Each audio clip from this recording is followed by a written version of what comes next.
General George S. Patton described the M1 Garand as the greatest battle implement ever devised. And who are we to argue? With such high praise, it's no wonder that the M1 inspired many other firearms. Two of these were the Japanese Type 4 rifle and the Italian Beretta BM59. How did these copies compare to the original? Development. Canadian-born gun designer John Garand worked as an engineer for Springfield Armory in 1919. Over the next 17 years and many attempts, he finally worked out the bugs, creating an effective semi-automatic rifle prototype. The U.S. military was impressed with the new firearm and it was adopted in 1936, though some units would not be equipped with the new rifle until after the U.S. entered World War II. The rest, as they say, is history. Across the Pacific, Japan had experimented with semi-automatic rifles before the war, but these were never produced in sufficient numbers. During the war, they wanted a way to match American firepower, and first tried to retrofit captured M1s to fire the standard Arisaka 7.7 by 58mm cartridge. Surprisingly, this round does actually fit the M1's chamber, but would not fit in the 8-round N-block clip needed to reload. Engineers of the Yokosuka Naval Arsenal then designed a new firearm that was a copy of the M1, but replaced the clip with a 10-round internal magazine fed by stripper clips. The result was the Type 4, sometimes incorrectly called the Type 5. The name confusion comes from a mistranslation on a report in 1946. After the war, Italy was in need of updating its armed forces and equipped its soldiers with surplus M1s, which soon included domestically produced rifles, using donated machinery from Winchester. By the mid-1950s, there was the need for a rifle chambered in the new NATO standard of 7.62 by 51mm, but Italy didn't have the budget to create a weapon from scratch. Instead, they converted the existing M1s for the new round, and though these conversions could handle the new cartridge, they were becoming outdated in an era of select fire rifles. Engineers at Beretta took up the challenge, and in 1959, a battle rifle based on the M1 Garand, the Beretta BM59, was created. Dimensions. All three weapons are similar in size. The M1 Garand weighs in at 9.5 pounds, or 4.3 kilograms unloaded. It has a length of 43.5 inches, or 110.5 centimeters, and a 24-inch or 61 centimeter barrel. The Type 4 is a bit smaller at 9 pounds 1 ounce, or a bit over 4 kilograms, and has an overall length of 42.2 inches, or 107.1 centimeters, and a 23-inch or 58.5 centimeter barrel. The Beretta BM59 has had multiple variants over the years, but the initial model was the heaviest of all three, weighing in at 9.7 pounds, or 4.4 kilograms, and had an overall length of 43.1 inches, or 109.5 centimeters, with a 19.3-inch or 49 centimeter barrel. Ammunition and magazine. The M1 Garand is chambered in .30-06 Springfield, and it's fed by an 8-round N-block clip that's inserted from the top of the weapon. Once inserted, it is difficult, but possible to top off the clip while loaded. There is a misconception that a full clip cannot be removed, but this is untrue, and it can be ejected by activating the clip latch button with an open action. The Type 4 is chambered in the very similar Arisaka 7.7 by 58mm cartridge, but was fed from an internal magazine that held 10 rounds that were fed with 5-round stripper clips. The magazine extends below the stock of the weapon, but it's not detachable. The Beretta BM59 is fed 7.62 by 51mm NATO from a 20-round detachable box magazine. The internal magazine fed from clips, becoming outdated when it was created. These magazines can be switched out more easily than reloading with clips, and can be topped off much more easily than the Garand. The Garand Thumb. That's the term for a painful mishap that can happen when reloading the real M1 Garand. Occasionally, while reloading, a careless user will get his thumb caught as the bolt slams forward, pinching the thumb in a painful grip, one that's embarrassing, but also a rite of passage for Garand owners. Don't worry though, there's a simple way to keep this from happening. Sometimes the operating rod isn't pulled back far enough to lock the bolt in place, and any sharp bump or pressure will cause the follower to disengage, sending the bolt forward, usually with a thumb in the way. To prevent this, when reloading, pull the bolt back enough to lock in place and keep the palm of the hand against the stock and the side of the hand against the operating rod handle. Push the clip in and then withdraw the thumb. Once it's out of the way, remove the hand holding the operating rod in place and the bolt will snap shut without a painful lesson. The ping. One of the most distinctive features of the M1 Garand was the distinctive ping when the last round was fired and the metal clip was ejected. There is a well-known rumor that enemy soldiers would hear this and know the American was out of ammunition, but it's improbable.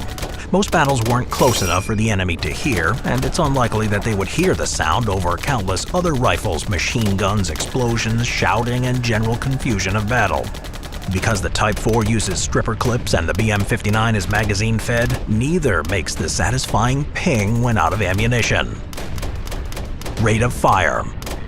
Both the M1 Garand and the Type 4 are semi-automatic, which means one round is fired for every trigger pull. A skilled rifleman with an M1 can fire about 50 rounds per minute. The Type 4 never saw active combat, so its performance is speculative, though the stripper clips are a bit more cumbersome to use than the Garand's N-block, which may slow down the rate of fire a bit, but the slightly larger magazine capacity may compensate for this. The BM-59 is select fire and can shoot either semi or fully automatic. Its cyclic rate of fire is about 750 rounds per minute, which is typical for weapons of this type. Its actual rate of fire is slower, since the user would have to reload after expending the 20-round magazine, but this is still much faster than the Garand or the Type 4 by a comfortable margin.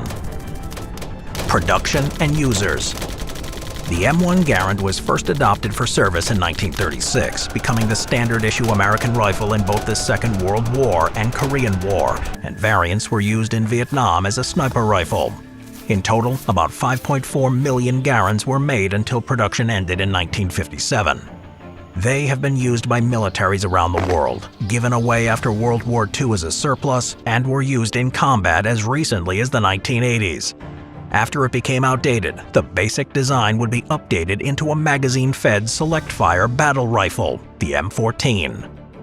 The Type 4 began development in 1944, with full production scheduled to begin in 1945. This never occurred, since Japanese industry was in shambles from American bombing raids, and the war ended before production could begin in earnest. About 250 sets of parts were created, and about 125 were actually assembled, the biggest limiting factor being the number of wooden stocks available. There are no records of it being used in combat. The Beretta BM-59 was Italy's standard-issue firearm until 1990, when it was replaced with the Beretta AR-70-90. It is still in use today with some units in Algeria, Ethiopia, Argentina, Morocco, and many others. There are also semi-automatic variants that had a modest amount of popularity in the civilian market. Popularity and legacy. The M1 Garand is one of the most iconic and legendary firearms in American history, and it's been featured in virtually every American film, television show, or video game set during World War II or the Korean War. It has a well-earned reputation as a reliable, accurate, and effective rifle that is beloved by both the veterans who carried it, as well as civilian collectors and firearm enthusiasts. In addition to the Type 4 and the BM-59, the M1 also inspired other firearms, such as the M14, and most significantly was a major influence in the development of the AK-47, easily the most successful firearm ever made. Today, M1 Garands are highly sought after and are the centerpiece of many firearm collections. In total, there's about 125 Type 4 rifles built in its short production run. Many of the completed pieces are possessed by museums, which further limits the availability. For those interested in purchasing such a rare piece of firearm history, they do occasionally go to auction. But get your wallet ready, these rare guns could cost between $30,000 to $50,000 a piece. The Beretta BM-59 is still in use today as a service weapon for many nations. It's also been used in several movies and television shows, sometimes standing in for the M1 carbine and the M14, with which it bears a passing resemblance. Unfortunately, the BM-59 doesn't have the same legacy as the M1 Garand, or the historical significance of the Type 4, which overshadows its otherwise solid and dependable design. Overall, the M1 Garand has an impressive legacy as one of the most significant firearms ever produced. It, as well as copies and derivatives, will always have a place in the long and fascinating history of military hardware. Tired of weak, unarmed shelves? Think your man cave could use a little more freedom? Then it's time to lock, load, and miniaturize. Welcome to Goat Guns. Built for glory, built for display, built for people who grill steaks with a flamethrower. You want iconic guns? We got iconic guns. M1 Garand. Storm the beaches of your bookshelf with this World War II legend. Working parts, leather sling, and enough metal to qualify for a parade. M16A1 rifle. Vietnam in your palm. Charging handle? Check. Removable mag? Check. Trigger you can actually pull? Double check. Zero recoil. Infinite cool. Thompson submachine gun. Die-cast metal, wood grain finish, comes with 3 fake 45 slugs and more swagger than your uncle at a barbecue. But wait, there's more. Want to flex even harder? Add a mini ammo can or other battle-hardened accessory, each sold separately. Don't just collect, dominate. Hit the link in the description and use code SIMPLEHISTORY for 10% off now. Few firearms in history have a reputation as legendary as the Thompson submachine gun, better known as the Tommy gun. It's a weapon with dual identities, the trusted companion of Allied soldiers in World War II, and the favored firepower of gangsters during Prohibition. Nicknamed the Chicago typewriter, this iconic weapon wasn't just a tool of war. It was a symbol of chaos, power, and innovation. But what you might not know is that behind the Tommy gun's fame lies a series of wild experiments, powerful variants, and bizarre prototypes. Today we're going to dive deep into the weird and wonderful evolution of the Thompson, from trench broom to international icon. The origins, the Annihilator, and the Persuader. Long before the Tommy gun earned its reputation on the streets of Chicago, it began as a radical idea to dominate the trench warfare stalemate of World War I. John Taliaferro Thompson, a seasoned Army ordnance officer, envisioned a trench broom, a fully automatic weapon so powerful that one soldier could, in his words, wipe out a whole company single-handedly. In 1917, the first prototype came to life, the Persuader. That sounds intimidating, right? Unfortunately, its performance didn't live up to its name. It was chambered in .45 ACP and used a cloth tape feed to hold the bullets. This unreliable system caused constant jams, turning the would-be trench-clearing monster into more of a headache than a hero. But Thompson wasn't done. He kept refining the design, and the next prototypes, known as the Annihilator series, improved reliability, fire rate, and internal mechanics. Several were tested by the US Army, but the war ended before they could be mass-produced. Eventually, all that tinkering led to the M1919, the final prototype before full-scale production began. The Tommy gun goes to war. Production models. In 1921, the world finally met the production-ready Thompson, the M1921. Initially pitched to military and law enforcement agencies, the gun quickly found its way into less official hands. While the U.S. Army forces bought a few, organized crime fell in love with the Tommy gun's high rate of fire, 800 rounds a minute, and compact size. It was perfect for bank robberies, shootouts, and dramatic movie scenes. As the military warmed up to the Thompson, they introduced improved models. The M1928 and M1928A1 featured better recoil, a reduced rate of fire, and structural tweaks like a compensator and redesigned foregrips. The US Marine Corps used them, as did British and French forces. And then came World War II. America needed more guns, fast. Enter the M1 and M1A1. These versions were simplified for mass production, ditched the iconic drum magazine in favor of 20 and 30 round sticks, and were easier to maintain. Even after newer weapons like the M3 grease gun arrived, the Thompson stuck around, serving in World War II, Korea, and even making surprise appearances in Vietnam. The M1923, the heavy hitter Tommy gun. The standard Tommy gun fired the same .45 ACP round as the Colt 1911 pistol, a slow but heavy-hitting bullet.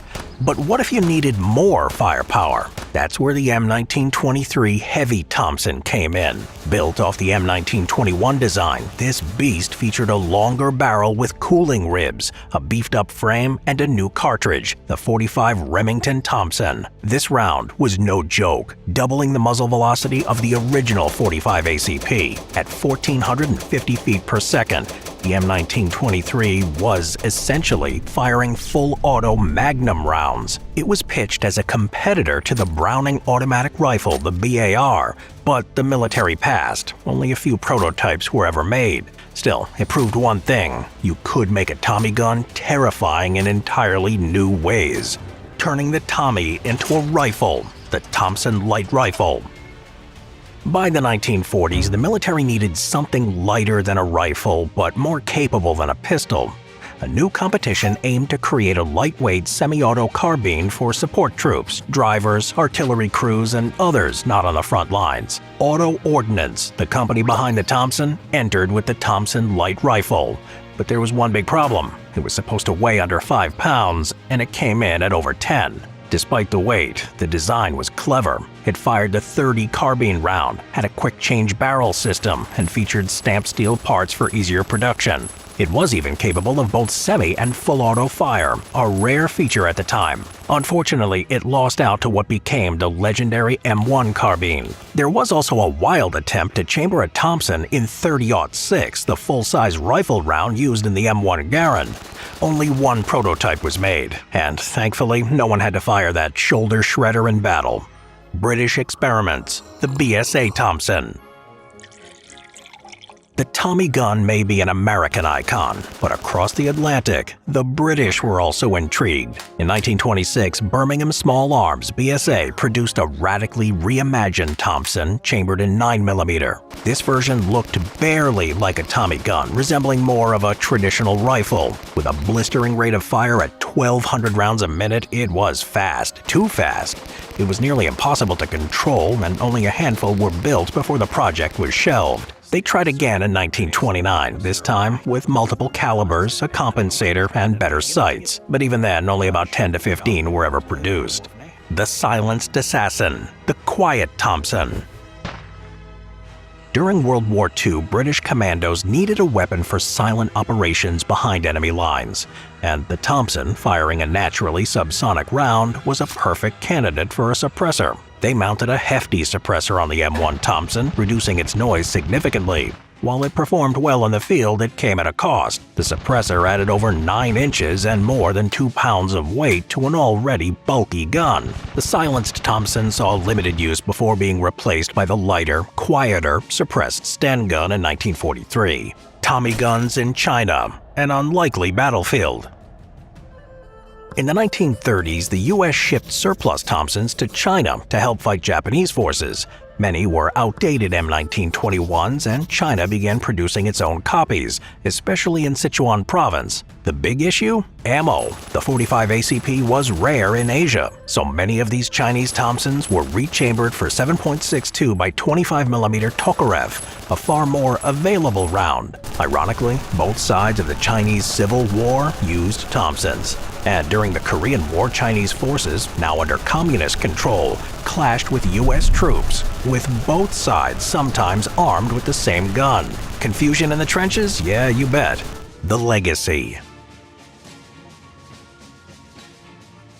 From military service to gangland shootouts, from wild prototypes to international variants, the Thompson submachine gun is a true icon of firearms history. There were even a few civilian semi-auto versions, and a few were converted for riot control with non-lethal munitions. The Tommy gun has worn many faces, but each one tells a story. The genius behind the Tommy gun was John T. Thompson, a West Point graduate and ordnance expert who helped shape modern warfare.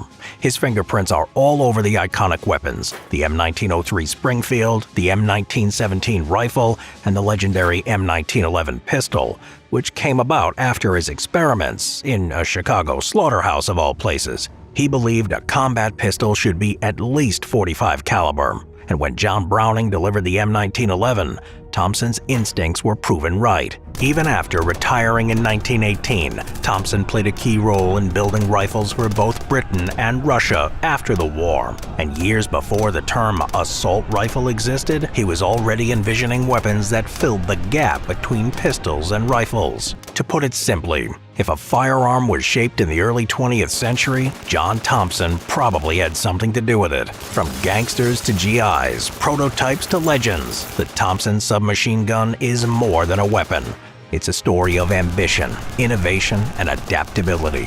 In the world of firearms, few guns have had such a profound and lasting impact as the AK-47, M16, and G3. Developed in the 1940s, 50s, and 60s respectively, these weapons have been used in countless conflicts and have become iconic symbols both on and off the battlefield. They represent power and military strength, from the dark jungles of Vietnam to the frozen mountain ranges of the Hindu Kush. These guns shaped the course of history, whether it was the rugged dependability of the AK-47 or the M16's accuracy and the G3's power. These guns have been trusted by guerrilla fighters, soldiers, and criminals to get the job done. In examining each weapon, it's important to understand their history of development, their battle performance, and their current use. And when comparing them, the differences between their cost and function will illuminate how each has shaped modern warfare. Each gun has a unique and legendary story of development as they were made to address various combat problems on the battlefield. So, let's begin with the history behind each gun. History.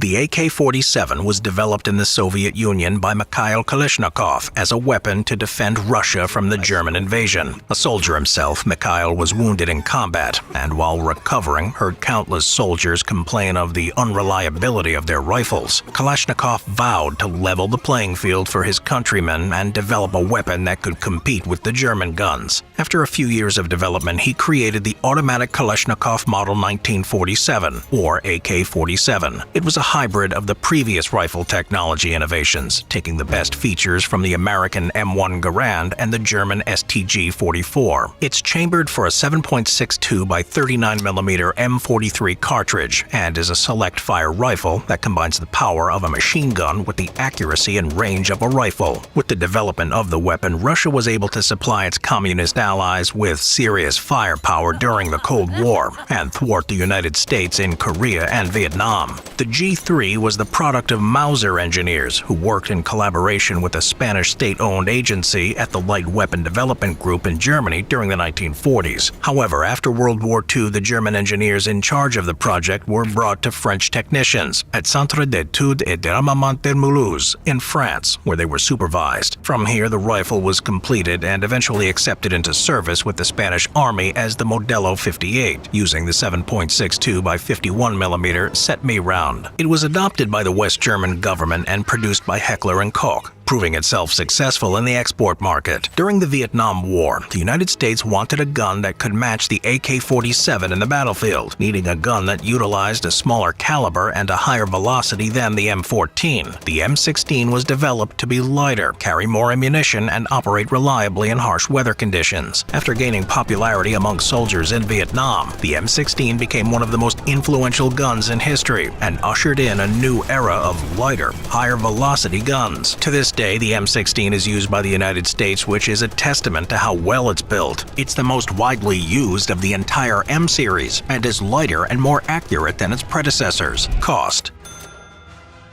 The cost of the AK-47, M16, and G3 guns varies depending on the specific model and where it was purchased. However, the AK-47 is consistently one of the least expensive guns, with prices ranging from $400 to $600 for a basic model. And in some remote villages, even a few chickens will buy you an AK-47. The M16 is more expensive and can cost up to $1,200. The G3 is the most expensive of the three, with prices ranging from $2,000 to $2,500. But model prices vary greatly. One of the most important factors in determining the price of any gun is the cost of its ammunition, as the gun is useless without bullets. The AK-47 is chambered for the 7.62 by 39mm round, which is relatively cheap and easy to find. The M16 is chambered for the 5.56 by 45mm round, which is more expensive than the AK-47's round, but still widely available. And the G3 is chambered for the 7.62 by 51mm round, which is more expensive than both the AK-47 and M16 rounds. In addition to the cost of the gun and ammo, buyers should also factor in the cost of accessories. Accessories such as scopes, sights, and magazines can add significant value to the cost of the gun. For example, a high-end scope for an AK-47 can cost as much as $400. So while the AK-47 is the least expensive of the three guns, it can also be outfitted with accessories far surpassing the price tag of a standard M16 or G3. This is where the AK-47 shines, as it's also the most widely available weapon, and therefore has the most aftermarket accessories. Potentially, this makes the AK-47 the most expensive gun to own. However, when looking strictly at the price of a basic model, the G3 is still the most expensive gun, but it doesn't have near the amount of available accessories as the M16 or AK-47. This is where the AK-47 shines, as it is also the most widely available weapon, and therefore has a lot of aftermarket accessories. Accessories and bullets can add up to the overall cost of a gun, so keeping these factors in mind will help in evaluating which gun is truly the most expensive. Performance.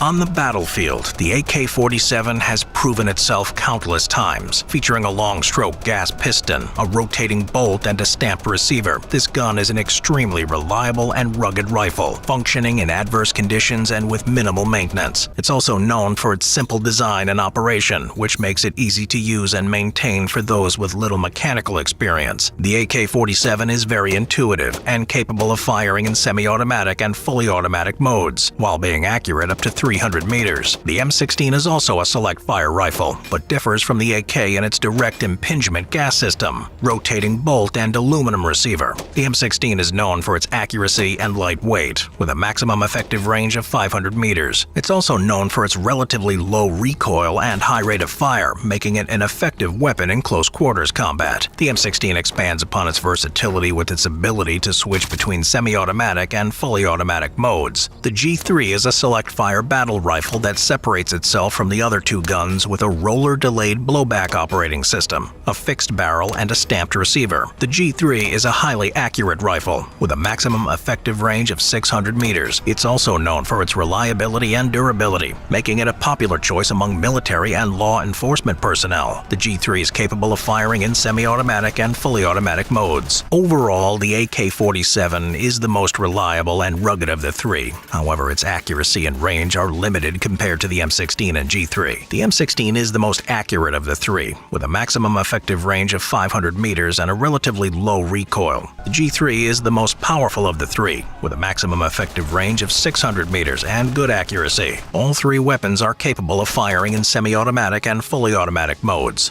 Are they still in use today?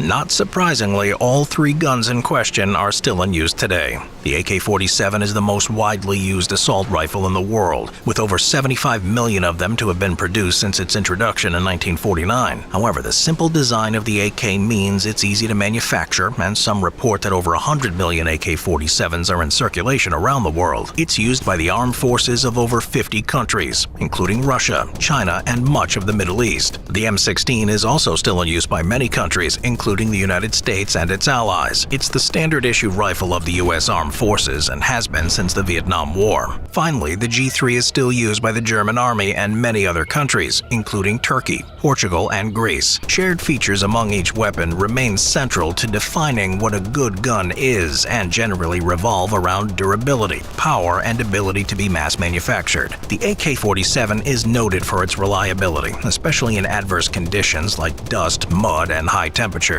It's also considered to have a low production cost and relatively easy to use and maintain. The M16 is known for its accuracy and is capable of firing in either single shot or burst mode, making it a versatile weapon for various combat situations. Finally, the G3 is a reliable and accurate weapon that has served the German military for over 60 years. Although all three weapons have been in use for decades, they have all seen improvements with each new generation. Despite the improvements, all three guns still represent the same basic design principles. They all fire a high-velocity intermediate power cartridge, have selective fire capability, and are capable of accurate and reliable performance in a variety of conditions. As a result, all three are still in use today and are likely to remain in use for many years to come. The AK-47, M16, and G3 guns have been used in countless conflicts around the world, and their influence is still felt today. They are some of the most recognizable firearms of the modern era, and their designs have been copied in many other firearms. They have provided soldiers, guerrilla forces, and criminals alike with the tools to fight their battles and achieve their goals. Their impact on the world has been immense, and their legacy will continue to be felt for generations to come.